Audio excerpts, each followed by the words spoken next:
के खिलाफ कांग्रेस आज देश भर में संकल्प सत्याग्रह कर रही है। पार्टी के नेता और कार्यकर्ता सभी राज्यों में जिला और ब्लॉक स्तर पर महात्मा गांधी की प्रतिमा के सामने प्रदर्शन कर रहे हैं। पार्टी अध्यक्ष मल्लिकार्जुन खड़गे और महासचिव प्रियंका गांधी सहित कई कांग्रेस नेता दिल्ली स्थित राजघाट पर सत्याग्रह में मौजूद हैं।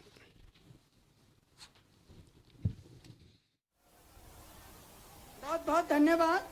अब हम हमारे बीच में उपस्थित राजस्थान के यशस्वी मुख्यमंत्री माननीय श्री अशोक गहलोत जी को निवेदन करते हैं कि वे हमें संबोधित करें।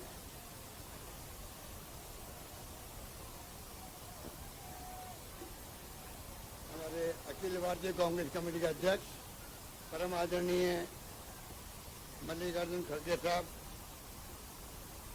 हमारी एआईसीसी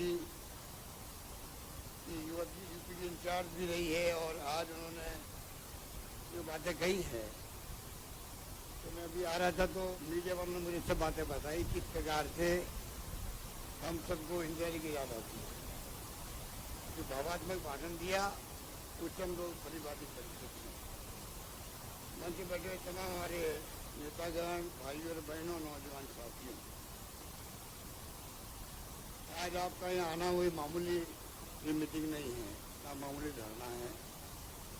आपने आज इतिहास बनाया है। जिस रूप में देश में संविधान की ध्वजा उड़ रही है, लोकतंत्र की हत्या हो रही है, पूरा देश की पूरी दुनिया वाच कर रही है आपको। हिंदुस्तान जहाँ पर महात्मा गांधी के सानिध्य में पंडित जवाहरलाल नेहरू, सरदार वल्लभ भाई पटेल, मौलाना अबुल कलाम आजाद जैसे नेताओं ने और डॉक्टर अम्बेडकर के संविधान ने इस देश को लोकतंत्र दिया, संविधान दिया। तो 75 साल तक हम लोग इस देश को एक रखे, अखंड रखे। इंदिरा गांधी जी की जान चली गई पर खालिस्तान नहीं बना। देश एक रहा, अखंड रहा, उनका सीना छल नहीं हो गया। राजीव गांधी जी पूरे उपमहाद्वीप में चाहते थे शांति रहे, वे शहीद हो गए।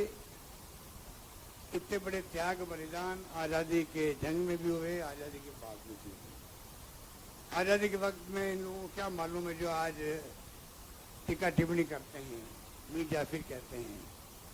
मीर जाफिर की तो वे लोग उस बिरादरी के हैं जिन्होंने आज़ादी जंग के अंदर अपनी उंगली भी नहीं कटाई। मुखबरी की अंग्रेजों की। आज वो अगर सत्ता में आए हैं तो लोकतंत्र किसने दिया देश को? जनता को माई बाप किसने बनाया? ये कांग्रेस ने बनाया, संविधान ने बनाया। ये नहीं भूलना चाहिए प्रधानमंत्री जी को। आज आप प्रधानमंत्री बने हो इस कारण बने, कुर्बानी हुई, त्याग हुए, बलिदान हुए, तब जाके मुल्क आजाद हुआ। कितने लोग जेलों में बंद रहे, लाठियां खाई, गोलियां खाई अंग्रेजों की। ये आपका इलाहाबाद का आनंद भवन, सरदार भवन, मोतीलाल नेहरू के जमाने से ही वहीं पर बैठ के लड़ी गई आज़ादी की। गांधी जी वहीं रहते थे। उस परिवार का त्याग बलिदान, जो पंडित नेहरू सालों जेल में बंद रहे थे, उनके बारे में जितना कहे उतना कम है। किस प्रकार मेरे पूर्व वक्ताओं ने कहा, आज़ादी के वक्त में पहले प्रधानमंत्री बने, उनकी नीतियाँ, उनकी दूरदृष्टि थी कि आज देश आत्मनिर्भर है। पाकिस्तान की क्या हालात हो रही है आजकल आप सुनते होंगे, पढ़ते होंगे। इतना रात दिन का फर्क है इस देश के अंदर। उस परिवार के लोगों ने जो त्याग बलिदान किए वो सबके सामने हैं। उसके नौजवान साथी राहुल गांधी जो संघर्ष कर रहे हैं लगातार भारत जोड़ो यात्रा के बाद में, यात्रा जहाँ 1 मार्च से थी तो मैसेज उनका देश भर के हर प्रदेश के हर गांव में, हर घर में गया।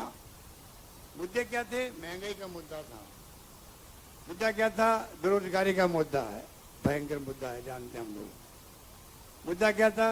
देश में प्रेम, भाईचारा, प्यार, मोहब्बत हो, वैसे रहे, हिंसा नहीं हो। और मुद्दा था अमीर और गरीब के बीच में खाई नहीं पड़े। यही मुद्दे थे। वो विपक्षी नेता थे, उन्होंने इस प्रकार से एनडीए गवर्नमेंट को चैलेंज किया कि आप इन मुद्दों पर ध्यान दो। ये मुद्दे उद्वेलित करते हैं, पब्लिक को दुखी करते हैं, लोग परेशान हो गए हैं महंगाई बेरोजगारी सबसे, इस माहौल से।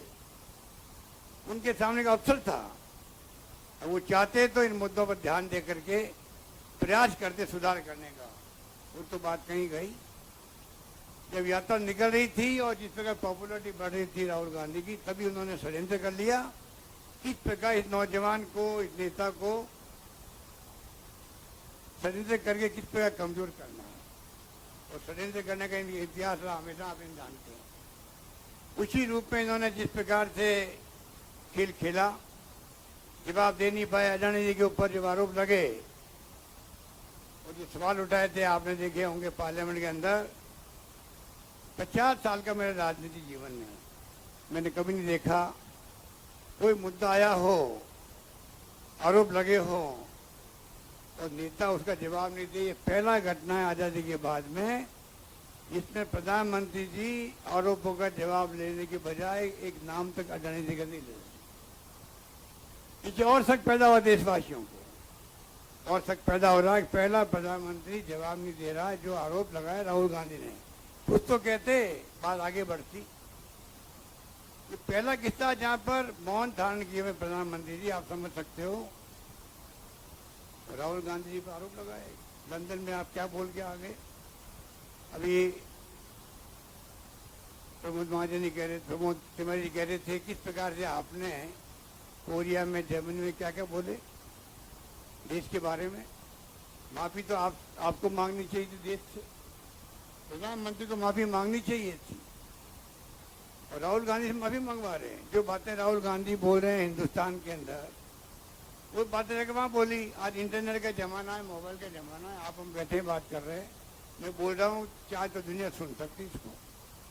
नई बात क्या बोली उन्होंने, तो जिस प्रकार से माहौल बनाने का प्रयास किया गया। और फिर आप देखिए, उन्होंने कहा मुझे बोलने का मौका दो, मेरे ऊपर आरोप लगे, मैं खुद पार्लियामेंट में रहा हूँ। नियम है पार्लियामेंट का, भाई आप कम से कम मेरे ऊपर आरोप लगाए, आपने सबने हाउस में हाउस चलने दिया, आरोप लगाए गए, मैं जवाब देना चाहता हूँ। स्पीकर ने परवाह नहीं करी, वो क्या परवाह करेंगे। मोदी जी के सामने चाहे स्पीकर साहब हो, चाहे वो उपराष्ट्रपति हो, चाहे वो कोई नेता हो, जो और बना रखा है प्रधानमंत्री मोदी जी ने, उनके सामने जाके कोई बात सही कहता ही नहीं है। हिम्मत ही नहीं कहने की, साथ नहीं जुटा पा रहे मेंबर पार्लियामेंट हो या केंद्रीय मंत्री हो। इन हालातों में ये देश चल रहा है। संविधान की धज्जियां उड़ रही देश में। मैं आपको बार बार कह रहा हूँ, देश की दिशा में जा रहा है, किस दिशा में जाएगा किसी को नहीं मालूम है। एक अवसर आपके सामने आया है, ये जिसके लिए बैठे हुए हैं। आज राहुल गांधी इस देश के लोगों की आवाज बन के आगे आए हैं। कल जो उन्होंने प्रेस कॉन्फ्रेंस की, अगर आप उसको सुन लेंगे यूट्यूब के अंदर, अगर आपने नहीं सुना है तो कृपा करके जाके सुन लीजिए। आपको लाइन मिल जाएगी आगे आने वाले वक्त में हमें किस दिशा में जाना है, क्या करना है, क्या चुनौती हमारे सामने हैं। उन्होंने अपनी बात कह दी। उन्होंने देश के सामने अपना एजेंडा रख दिया है कि मुझे चिंता नहीं कि मैं पार्लियामेंट के अंदर हूँ या बाहर रहूँ। मुझे देश ने सब कुछ दिया है, प्यार दिया है, मोहब्बत दी है, आशीर्वाद दिया है। मैं चाहूँगा देश में लोकतंत्र की रक्षा के लिए मैं रुकने वाला नहीं हूँ। मैं लगातार बोलूँगा, चाहे अडानी जी हो, चाहे नरेंद्र मोदी जी हो। उन्होंने हमें एक मैसेज दे दिया है। अब हमारी ड्यूटी बनती किस प्रकार से हम लोग ड्यूटी को निभाएं, पब्लिक बीच में जाएं। और मुझे खुशी है खड़गे साहब ने और वेणुगोपाल जी ने जो प्रोग्राम दिए हैं, प्रियंका जी ने, आज पूरे देश के अंदर राज्यों में जगह जगह पर धरने चल रहे हैं।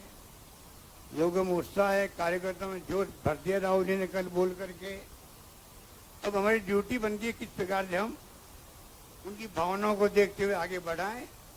और राहुल गांधी की भावना को बढ़ाएंगे तो देश बच पाएगा। राहुल गांधी ने एक मौका दे दिया है देश को भी, देशवासियों को भी, कांग्रेस जनों को भी। यही वक्त है जब आप जिस रूप में फैसले हुए हैं